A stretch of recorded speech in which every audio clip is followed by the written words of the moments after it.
Nako, eto mga kababayan, no, mayroon pong kumakalat na video ngayon mga kababayan na kung saan lumabas po o nakita ang itinatagong sikreto neto pong si Senator Bongo.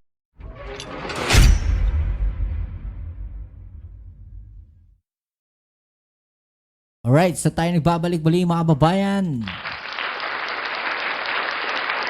Welcome back dito sa ating channel dito sa Mobs TV at ngayon tayo nagbabalik para sa isa na namang reaction video mga kababayan at ngayon ay pag-usapan po natin, no, ito pong isang kumakalat na video na kung saan nabunyag po ang tila tinatagong sikreto o lihim po netong si Senator Bongo. Okay, so yan ang ating alamin ngayon at pag-uusapan, pero syempre bago ang lahat, please don't forget to subscribe, like, share, at comment dyan sa comment section.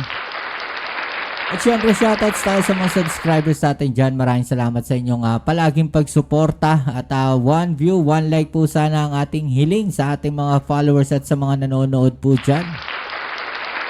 I-click naman po ang like button mga kababayan. Okay, so ito mga kababayan, mayroon pong kumakalat ngayon na isang video na kung saan ay namimigay po ng relief goods ito pong si Senator Bongo mga kababayan. So ito po yung video na yan. At viral po ito ngayon dahil dito po sa video na to makikita po sa ilalim ay mayroon pong karton.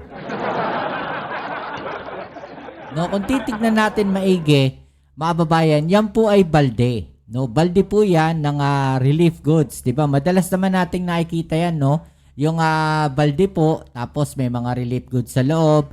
Usually meron yang bigas, 'di ba? Mga noodles, syempre, mga canned goods, 'di ba, mga kababayan, So ito po ngayon yung video na yan at ipapakita ko po sa inyo. Ito po kasi ay galing daw po kay Senator Bongo bilang tulong po doon po sa nangyaring kung di ako nagkakamali, sunog po diyan sa Quezon City. Okay, so panoorin muna natin tong video na to, tapos pag-usapan natin, alright? Boxing. Ito yung pinilahan ng mga tao kanina. 7 oras mula umaga hanggang ganong oras. Okay, so 7 oras daw yung pinilahan ng mga tao mga kababayan. Hanggang tanghali. Tingnan nyo. Ayun o. Ganyan Okay, o. so ang laman po, May karton. ayan, may noodles mga kababayan, meron pong bigas, at may mga canned goods po doon sa loob ng balde. May karton. Ayun o, may karton o. Kaya lang, may karton po sa loob.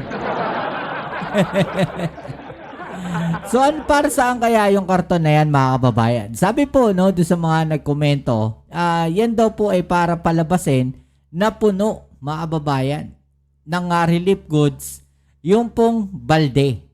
So, syempre, pagka nakikita po ng mga tao, mga kababayan, na yung balde po na yan, ine-expect nila na maraming laman po yan.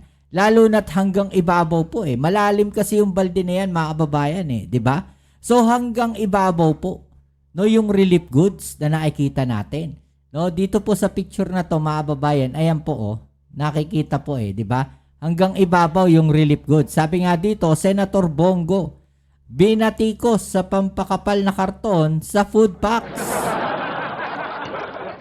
Pampakapal lang daw po ng food packs yung pong karton mga kababayan. Kumbaga, nasa ilalim po kasi yung karton na yan at nasa ibabaw po yung mga relief goods. So ibig sabihin, parang naloko po yung mga tao diyan. Akala nila puno yung balde. Diba? Pero sa gitna po pala, sa ilalim po nun, mga kababayan, ay mayroon pong karton. Bakit kaya ganon? Ito, panoorin natin. Walang laman yan o. Oy! May karton. Kupal. Ayun o, may karton o. 10K yan. 10K yan karton. So, may karton daw mga kababayan, So, yung karton po na yan, ang purpose ata is palabasin, na puno ng relief goods o food packs yung pong balde, mga kababayan. Parang ganun po yung gustong palabasin dyan. Alam nyo kasi ganito lang yan, wala naman po talagang masama sa pagtulong. Wala pong masama dyan. 'Di ba? Wala hong masama sa pagbibigay ng relief goods. Sabi nga dito, No, yan po ay binigay po sa mga nasunugan sa Nia Road sa Barangay Pinyahan, Quezon City. No, ang pinamahagi daw po na ayuda nitong si Senator Bongo, mga kababayan. Wala pong masama dyan sa pagtulong. No, given na po yan dahil mga ano yan, mga politician yan di ba? So, dapat talaga nagbibigay din sila ng tulong doon sa mga kababayan natin na mga nangangailangan. At alam naman natin na talagang tumutulong po itong si Senator Bongo. Pero ang tanong kasi dyan, bakit kailangan nilang lagyan ng karton? Para ba pagmukaing maraming laman? No? Yung balde na yan ng relief goods? Para po ba palabasin na puno ng food packs yung pong balde na yan, mga kababayan? Hindi po ba parang niloloko nila, no, yung mga kababayan natin na umaasa po, no, na marami pong laman yung balde na yan? Well, again, sinasabi natin, no, wala pong masama sa pagtulong. No, pero, mga kababayan, wag naman sanang lokohin. Diba? Ang tanong kasi ngayon dyan, no, sino ba ang may kasalanan dyan? Si Senator Bongo ba? O baka naman nakurakot na yung laman niyan, yung budget niyan. No, na ang ine-expect ay maraming laman, ang ginawa, nilagyan na lang ng karton para mukhang marami.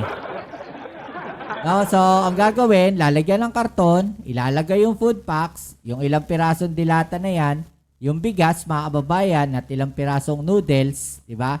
Malaking tulong na nga naman yan. No, makakaraos na po tayo dyan. O kahit sino naman talaga tumatanggap ng relief goods. Di ba?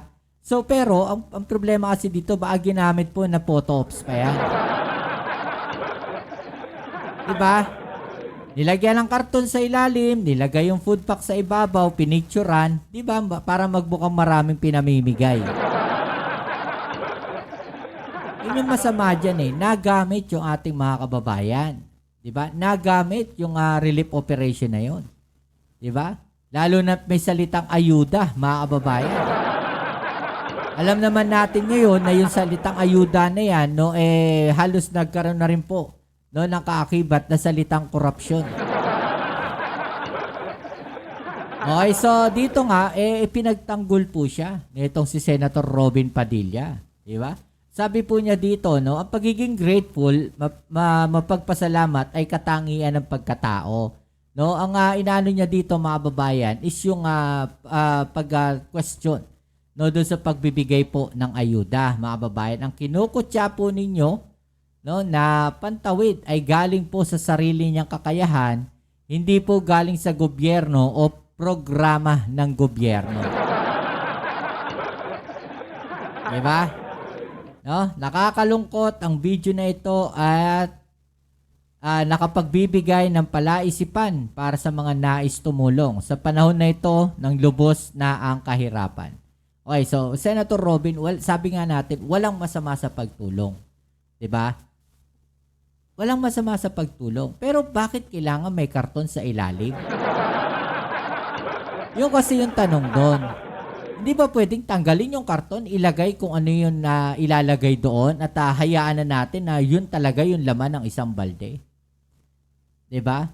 Kasi the more na nilagyan nyo ng karton yan, the more na iisipin ng tao na niloko sila.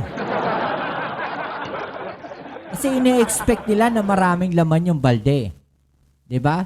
Kumpara doon sa ibinigay mo yung balde na may lamang pagkain doon, ando doon yung ayuda, ando doon yung relief goods, mas okay pa siguro yun. Kasi at least naging tapat.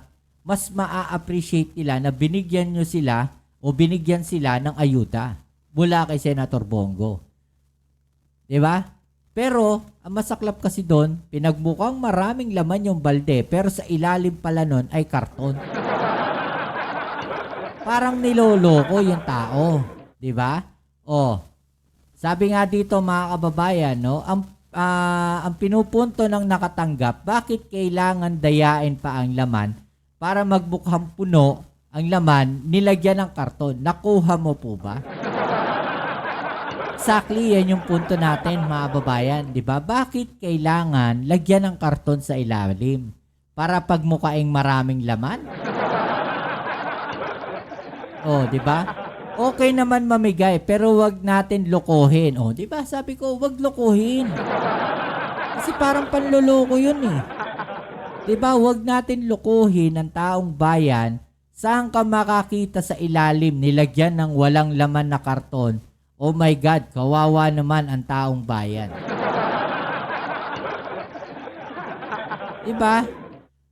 Mga kababayan, ay galing po yan sa mga taxpayers. Galing sa, hindi dugot pawis ni Senator Goyan. Dugot pawis ng bawat taxpayer sa Pilipinas na nagpapasahod sa kanila. Di ba? Yan po pinamimigay nila ay pera po natin yan. Tayo ang nagpapasahod sa kanila kasi sa gobyerno sila nagtatrabaho. Kaya may karapatan magreklamo ang mga mamamayan, lalo kung panloloko ang ginagawa nila. Opinyon ko po uli yan. Di ba mga kababayan? Diyan kasi makikita natin na parang niloko nga naman. Yung mga nakatanggap ng relief goods. Di ba imagine ninyo? Ang laki ng balde. Sana binigay nyo na lang maliit na balde. Di ba? Sana maliit na balde na lang binigay ninyo para nagmukhang puno talaga. Kaysa naman binigay nyo ng malaking balde tapos may karton sa ilalim. Isipin nga naman ng mga tao, teka parang niloloko ata tayo nito. Ano masasabi nyo dyan mga kababayan? I-comment sa ibaba yung mga opinion at atin yung pag-usapan. Alright? So yan muli, kita tayo sa ating next video upload. Maraming salamat sa inyong suporta and please don't forget to subscribe, like, share, comment dyan sa comment section. Ito muli ang inyong Kuya Mobs, it's Bobs TV. Peace. I'm out.